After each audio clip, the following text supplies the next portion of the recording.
Welcome to Public Affairs Roundtable, a discussion of current events in the nation and around the world and how they affect the people of Indiana. Here's your moderator, Larry Lough.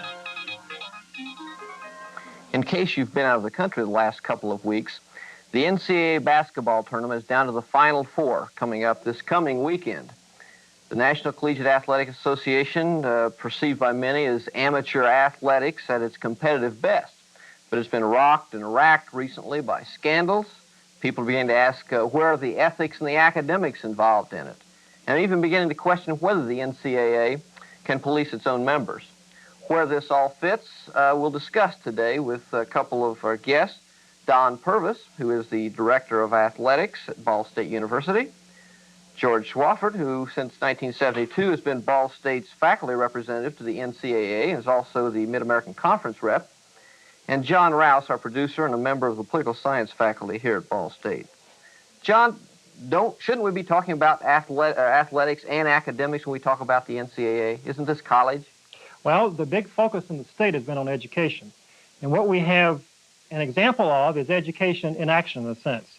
And this is a very unique opportunity for certain individuals in terms of participation.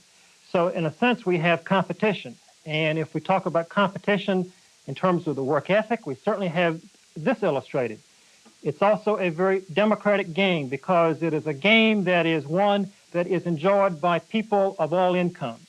So the third thing we could emphasize, of course, is that this is an Indiana issue. This is an Indiana cultural issue, and Hoosier hysteria is certainly part of our lives at this time of year. So for all these reasons, then, this is an issue for this program. George, can you tell us something about the scope of the NCAA? Briefly, we think about NCAA, we think about athletics. What else is involved? Well, of course, in the past couple of years, there has been the increased emphasis on academics. One of the things that has happened in the past couple of years is the establishment of what they call the President's Commission, which is almost like a super council that has been very influential in putting through certain kinds of legislation and a push toward respectability in the area of academics.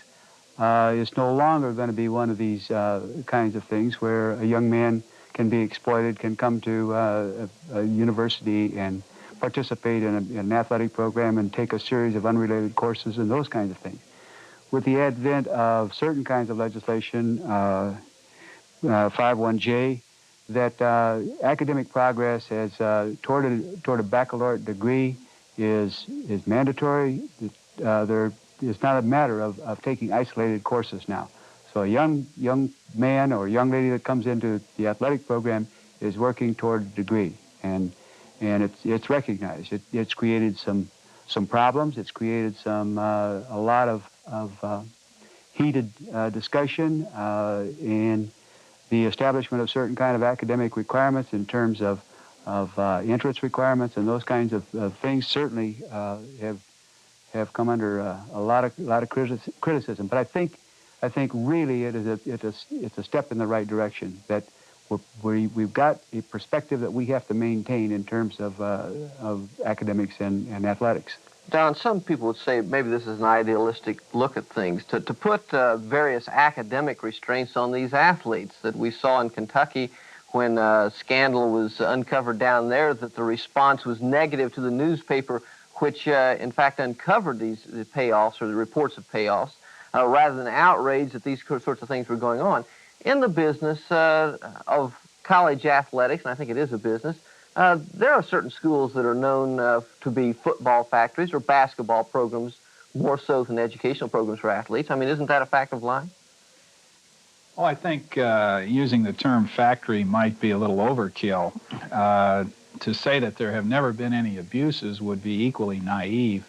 The public reaction that you referred to in Kentucky when there were accusations that things were not all they should have been with their basketball program, I think represents a radical element of our society, those people who wanted to be entertained by the home team at all costs, so to speak.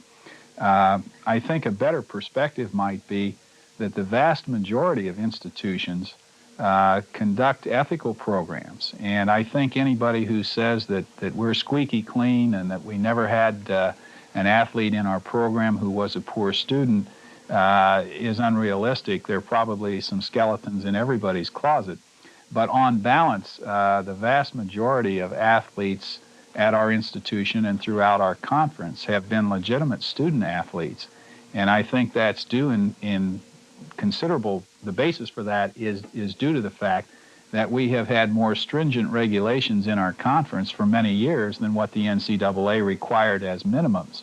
When Proposition 48 was passed in relation to entrance standards and has become Bylaw 51J, to which George referred a few minutes ago, that simply said that certain courses are going to have to be in place, a certain grade point average in these courses at the high school level, and a certain test score must be achieved on their SAT or ACT test before they're going to be eligible their first year.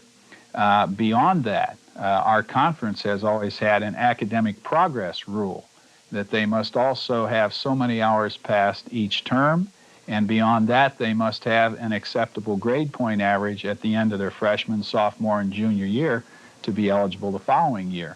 And I think those rules have served us well. So there are some cases out there where there have been abuses. I think it would be dishonest to say that that's not true. But I think you have to balance that against the vast majority of student athletes who go about their schoolwork in a very workmanlike way. And there are, of course, some outstanding students in there as well as some that don't do as well. Well, did we need these new NCAA standards or not? Was it a fact that schools were, in fact, refusing to make these demands on their students? I mean, why, in fact, did the NCAA upgrade its standards then if, in fact, there wasn't widespread abuse? There were some abuses, and I would be the first to help identify them. There's no question about that. The legislation that was passed was necessary and was supported unanimously by every member school of our conference. We went still further. We had voted in favor of a progressive grade point average, which has not yet passed at the national level, but which, as I identified, we already have in our conference. I think the day is coming when that, too, will be on the national books. So the legislation was needed, it is needed, and it is producing the desired results because a higher and higher percentage of the young people coming to all our institution each year are now upgrading their secondary school performance simply because they know that they have to. Yeah. So, John, go ahead. Yeah, I think that's the point. We have to take all this in perspective. I mean, it's not only athletes, perhaps, who haven't been doing as well in the classroom. It's all academic students. And so there's been an emphasis not only to upgrade that one aspect, but there's also an emphasis upon to upgrade the academic perspectives of the entire student population. And so that's a concern. I think it's also, in a sense, kind of hypocritical because here we place coaches in the limelight, and we know that after the game is played, there's a win and a loss. But do we ask ourselves, in terms of our own competition, in terms of our own work ethic, to be as productive? And again, as I said at the front of the program, this seems to me to be the example of competition in society where there is not this kind of keen competition in other areas of life. And so if we ask of coaches and athletes, shouldn't we ask the same of ourselves? So it has to be taken into some overall perspective. What do we ask of coaches? Don, you might want to answer this. I mean, you're looking for a basketball coach now here at Ball State University. What sort of people do you look for? Certainly, you want a good person, but isn't in this mix of somebody who'll be a good recruiter and who will build good citizens out of these young men who are playing basketball? Isn't there also that pressure to provide the school with a winner? How do you balance this? Well, Larry, it's a very difficult task. There are many more attributes in addition to the ones that you mentioned. I think a highly competent coach is a very thorough professional. And I recall a textbook that I used in the teaching of a sports management course, and it identified some 13 or 14 different professions.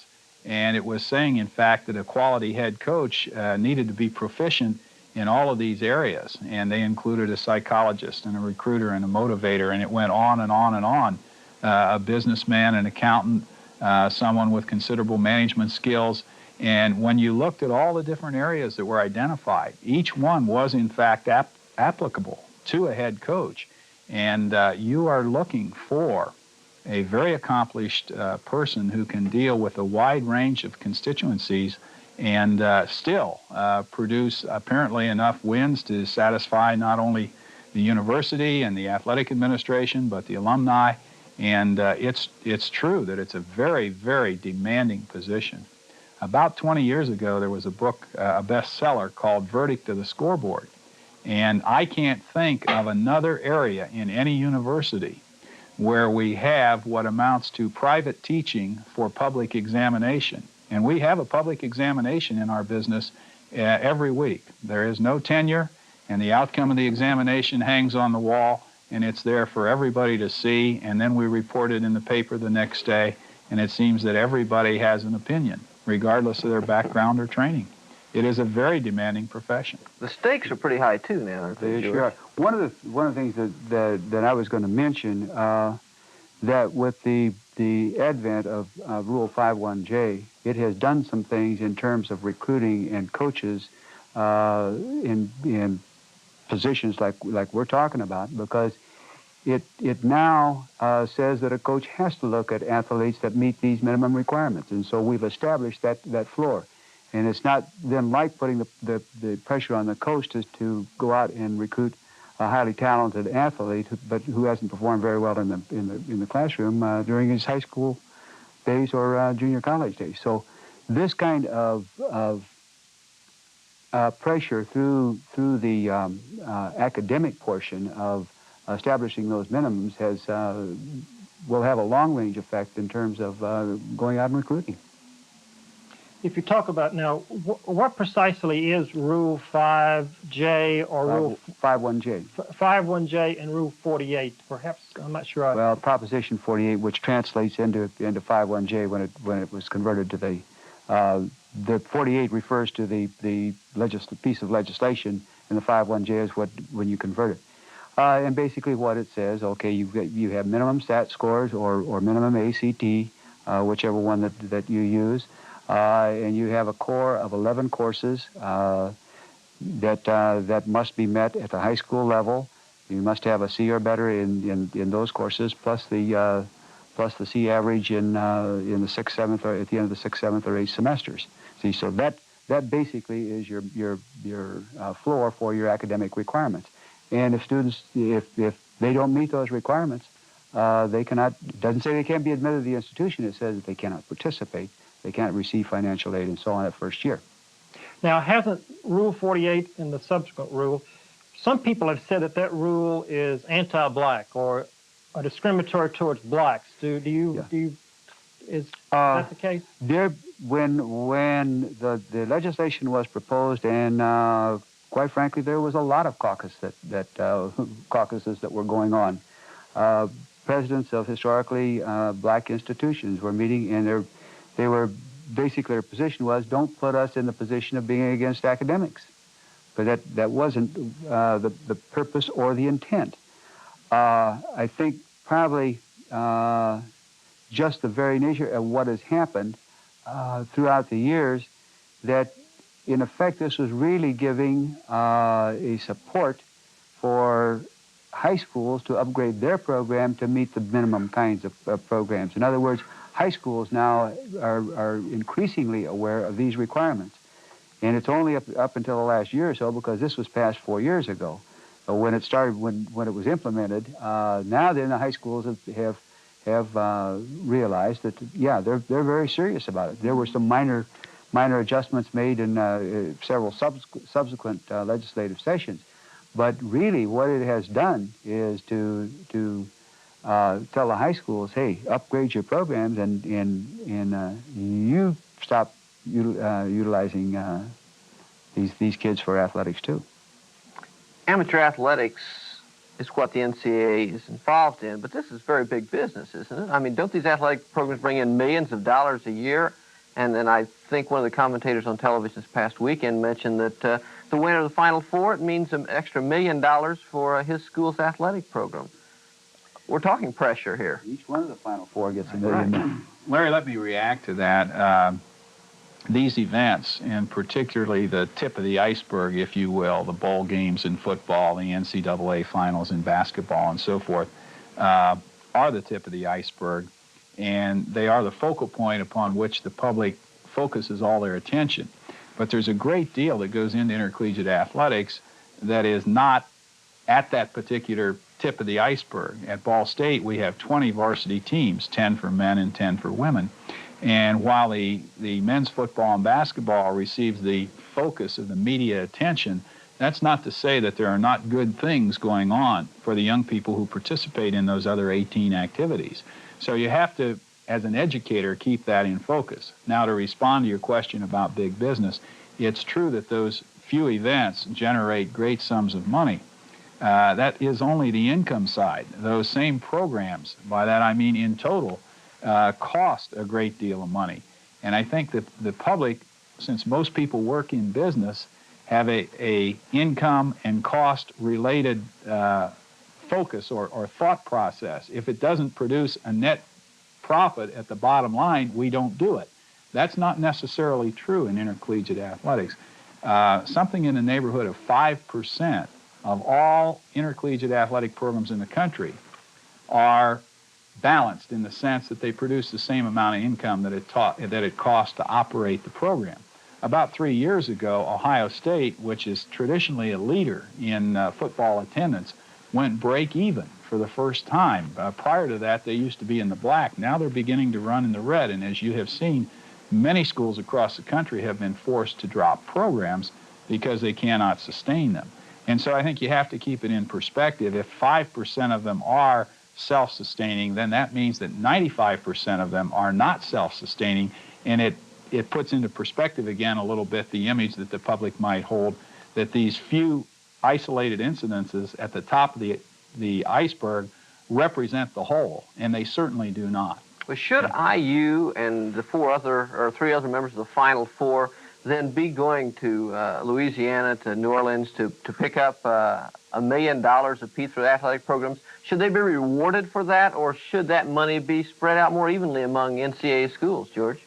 Well, to a great extent, when like for example, IU goes there, there is an interconference agreement, just like we have in the MAC and most of your conferences do. There is a sharing of the revenues that go on in among the conference schools. So it doesn't mean that school gets that money right there. And I suppose a similar kind of thing could be, an analogy could be drawn with the University of Michigan. Okay, here's a 105,000 seat stadium. And Bo Schembechler said every Saturday that they play football, it brings in gateway seats alone over $1 million. See, and to institutions like Ball State, this is staggering. But those are some of the inequities. Now, there is a profit sharing that does go on. Now, it's not an equal distribution, all schools, and perhaps it shouldn't be. But I think that the thing that has happened throughout the years and the control the NCAA has exerted, and the individual conferences, the way they monitor their incomes and those kinds of things, that there is a sharing and a benefit, whether or not we participate this year in the NCAA. And we had some revenues coming in from last year when we participated in the Final 64. If I could, every community in Indiana, they have their basketball team. And within the community, people disagree about politics and labor and so forth, but that one team is the one thing that rallies the entire community. And so it serves that purpose of unity. I think that's the point to be made. But let me ask Don a question here. Don, with all the publicity that basketball and football and sports get, what can those of us who are not in the profession that you're in what can we learn in our own careers from people who participate in sports? Well, John, from a purely educational standpoint, athletics properly conducted is one of the most effective educational vehicles I have ever witnessed. There's an old cliche about some of the finest teaching I have ever seen occurs on the practice field the week before the Ohio State-Michigan football game. And that was an educator's comment, not a coach's comment. And the analysis, of course, is that every minute was well planned and wisely used towards a singleness of purpose, and that would be, of course, preparing the team to win that particular contest. I think the thing that's really valuable educationally is that the cause and effect is so immediate. It's very difficult sometimes to get a ninth grader interested in Latin or English, and the teacher admonishes the youngster by saying, you're going to need this when you go to college. And in the ninth grade, I didn't even know if I was going to college. But if you're talking to that youngster on Wednesday about Friday night's game, and he can't let his man get around him to the right, or he's got to execute this block, or whatever it is, the reinforcement is tremendous, and it is something that the youngster can identify with immediately. And I have seen firsthand many people who have gone on to very successful professional careers, and the motivation in the school years was in fact athletics. Now maybe that was shallow viewpoint on their part, and maybe that shouldn't have been, but the reality is that it was, and they succeeded with that motivation. Again, the key is properly conducted, and then athletics become a very viable and valuable part of the total educational process, but they must be properly conducted. We had mentioned at the top of the show the NCAA and member schools had been somewhat rocked by a scandal, whether a payoff through the SMU system or whether drugs by various athletes. We see that a member of the Final Four, Gary McLean, who played for Villanova a couple years ago in national championship, said, yeah, we'd get high on cocaine before a game, or I would, and I know some of the other players did too. I guess this is not unique, though, to college athletes or college basketball. This is, in fact, a societal problem, but the NCAA has to be concerned about it. It is a societal problem, but also the NCAA. It is a complex organization, and the kind of action that has to be taken by the NCAA in terms of rules enforcement, infractions, and investigations, and those, it is a monumental task. And it has been absolutely amazing throughout the years that I've been involved in going to these conventions. The changes, the subtle changes in the structure, and the attempt to meet the needs and the demands of society in terms of some of these kinds of things. You see, just by the drug testing, for example, that was not done just this year. I mean, the first piece of legislation that came on was 2 years ago. It was so involved, and there were so many. It was a complete laundry list of drugs, and most of us who were in there didn't know what they were talking about anyway. And so it came back then to the floor of the convention, and those are the kinds of things that the NCAA is facing. Is it possible that because of sports are so much in the limelight, that problems and issues might come to this profession first and then come to society next? I don't think so, John. I think that they are throughout our society. I think they may surface because we are so visible, because we attract so much media attention. I did enjoy Coach Brown's comments the other day at halftime from LSU when he said that, a little more than half of our society has been divorced. Some 28% of our society is functionally illiterate. I really have difficult time laying that at the feet of intercollegiate athletics or athletics in general. What he's saying is that some of the same problems that our society is saddled with in total have found their way into athletics, and I don't think that that's really surprising. I think that they're highlighted by the media attention that we attract, and that's not to minimize their seriousness at all. I think drugs in our society probably has the greatest potential to undermine a free society as we know it today. And whether it be through government or schools or whatever, we have not yet gained the upper hand in that struggle, in my analysis. George, isn't the NCAA rather a bulky structure, though, rather a bulky bureaucracy that, I mean, if you want to protect the integrity of the academics or the athletics of a school, it's going to be on the individual conferences at one level and really down to the grassroots of schools themselves. It used to be even bulkier before they had reorganization. And through reorganization, and again, this was an awful hassle. They broke down into Division I, Division II, and Division III. Subsequent to that, then, they broke down because of the football, the uniqueness of the football programs and so on. They broke down into 1A and 1AA and so on.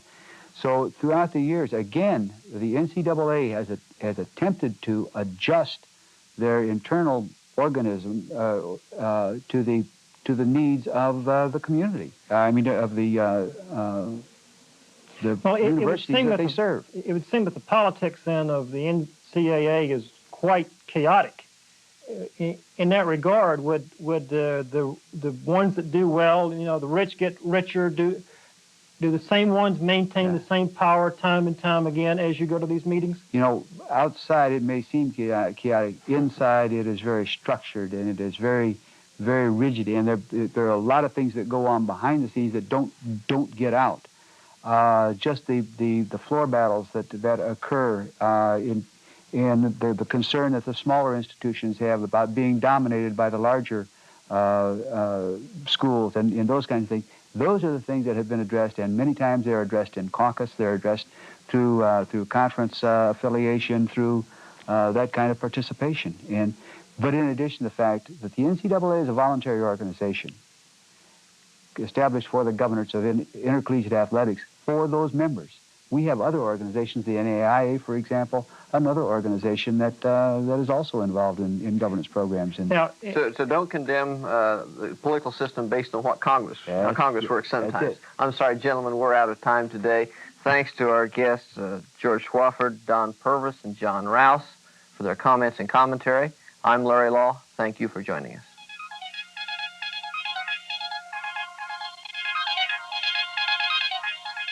If you have comments regarding this program, please address them to John Rouse, Box 149, Muncie, Indiana, 47305. The producer for Public Affairs Roundtable is John Rouse. Associate producers are Bill Mosier and Mike Seaborg.